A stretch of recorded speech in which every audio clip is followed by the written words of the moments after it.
The forts of Nova Scotia: Fort Vaux-Logis, also known as Fort Montague, Fort Edward, Fort Lawrence Town, Fort William Augustus, Fort Beausejour. In 1605, Port Royal was established near present-day Annapolis Royal. About 75 years after that, Acadians migrated from the capital to what would become the other major Acadian settlements at Grand Pre, Chignecto, around where Fort Beausejour is, Cobequid, which is the Truro area, and Pisiquid, the Windsor area. At this time, a small French fort was erected in Grand Pre. It was probably in the same place as where Fort Vaux-Logis eventually would be. In 1704, Deerfield, Massachusetts was attacked by Acadians and Micmacs.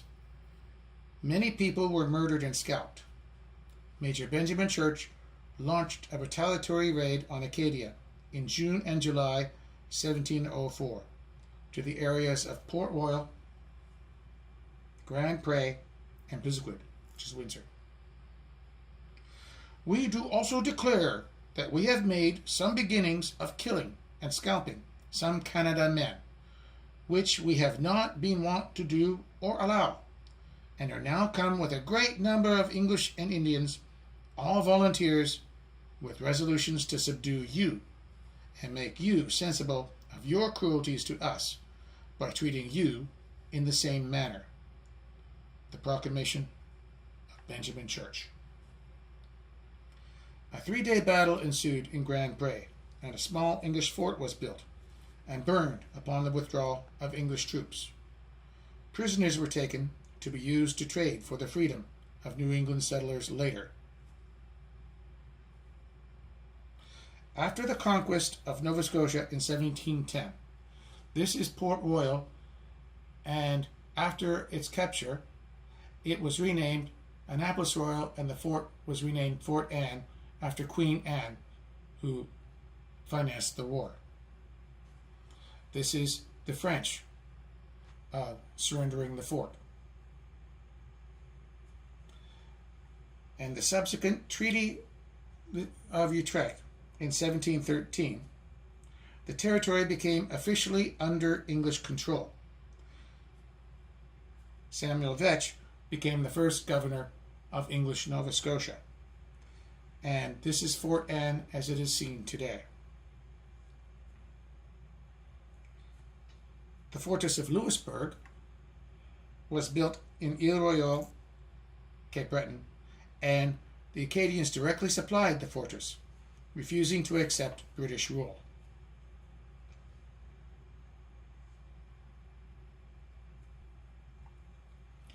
In 1721, Fort William Augustus was built in Canso, which was upgraded in 1725 to oppose the French Fortress of Louisbourg, which was built in 1713.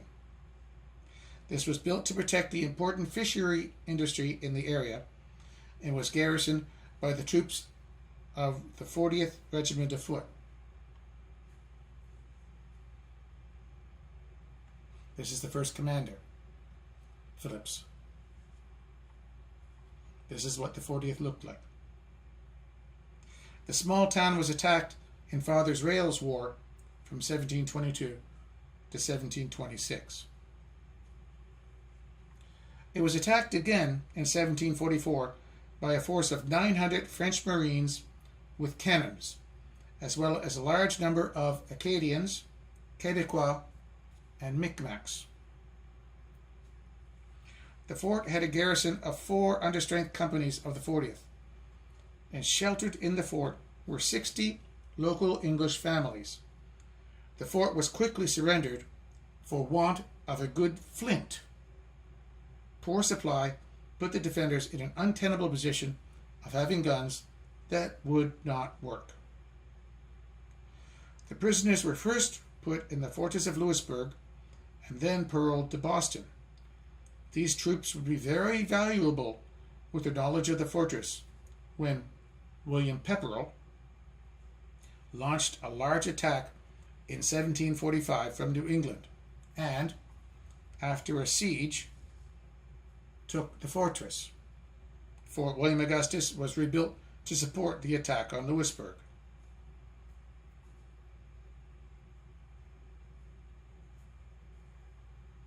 In 1746, a triangular stockade, also known as the Minas Stockade, was built around 3 deserted Acadian houses by British troops as a stopgap measure before winter set in. They arrived too late to build a proper fort.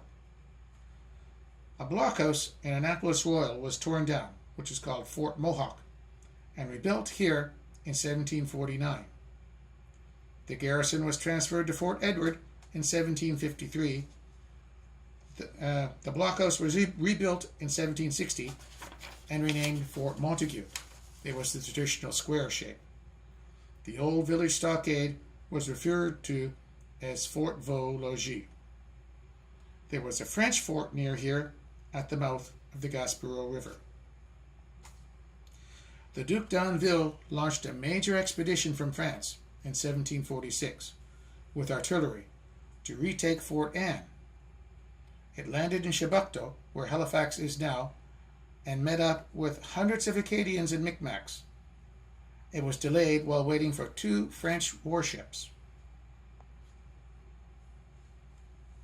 which they did not know were sunk by British ships. There is a painting of this action with the HMS Nottingham sinking the French warship Mars. Something else came with the Duc d'Anville: disease. What disease was unspecified, although it was probably smallpox or influenza. Hundreds of French, Acadians, and Micmacs died of the disease. The camp was abandoned. The Duc d'Anville died, and the place where Halifax stands now became uninhabited. The remainder of the French forces withdrew to France in tatters. Attacks were launched at Annapolis Royal in 1744, 1745, and 1746. John Gorham, commander of Gorham's Rangers, a force of Mohawks with British officers, demanded to take control of Grand Pre, which was the staging area for the attacks. Governor Shirley of Massachusetts sent Arthur Noble and hundreds of New England troops to take Grand Pre to the small fort, and others are billeted in Acadian homes nearby. In December 1746, Charles Morris arrived with another 100 troops. Captains Jedediah Preble and Benjamin Goldthwait arrived with more troops. Gorham's 70 Rangers also arrived, and Colonel Noble brought another 100 troops in January 1747. Altogether, there were about 500 English-speaking troops there at the time. Most were billeted in the homes of Acadians. De Ramsay, the French commander, had just attacked the small British fort on Prince Edward Island, killed about 30 men, and taken the rest of the garrison prisoner. He was next planning to take back Grand Pre. Some Acadians tried to warn the English in Grand Pre that de Ramsay was going to attack them, but they were ignored since it didn't seem to make sense for the French and Micmacs to attack in winter. De Ramsay's troops left Beaubassin,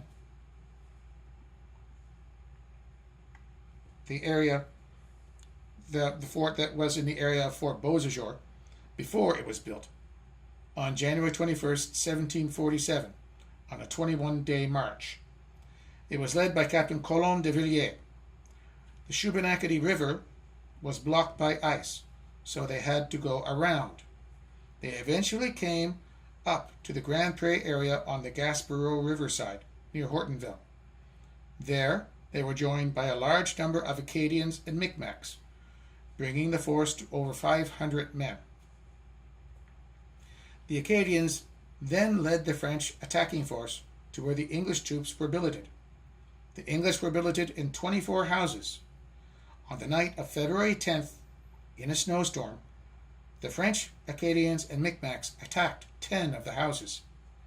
Except for a few sentries, all the English troops were asleep. Fierce hand-to-hand fighting happened. 4 British officers, including Colonel Noble, along with 60 other British troops, were killed. A roughly equal number of French and Micmacs were also killed. Captain de Villiers was shot in the arm, and this wound would eventually become fatal. Lacorne took command. The battle raged throughout the village. The small Fort Vaux was taken, but the British held in a few houses. The British grouped together at a stone house where this excavation is just 10 years ago, with 350 men and a few cannons. The snow was quite deep, and movement was made very difficult by that. The 2 British supply sloops were captured by the French that day. The next afternoon, the British sent a small force to take them back, but failed to do so. The next day, a truce was called, as the French could not take the stone house, and the British were running out of food and ammunition. The truce held throughout the day and the following morning, where an armistice, which is ceasefire, was agreed on, with honorable terms. 67 English troops were killed. The French claim that only 30 of their troops were killed, but it was counted that there were 120 graves for the battle, so that would make the French losses at 53. The 350 British troops were allowed to leave the stone house, fully armed, in peace, to return to Annapolis Royal. The French kept the 2 sloops and their prisoners. The French eventually withdrew to Noel, in the area of Beaubassin, where they started from in January. They took with them their prisoners, who were taken to Quebec and eventually released to Boston. In March 1747, the British returned. They even went to the Beaubassin area and burned one of the ships that was used by the French in their withdrawal.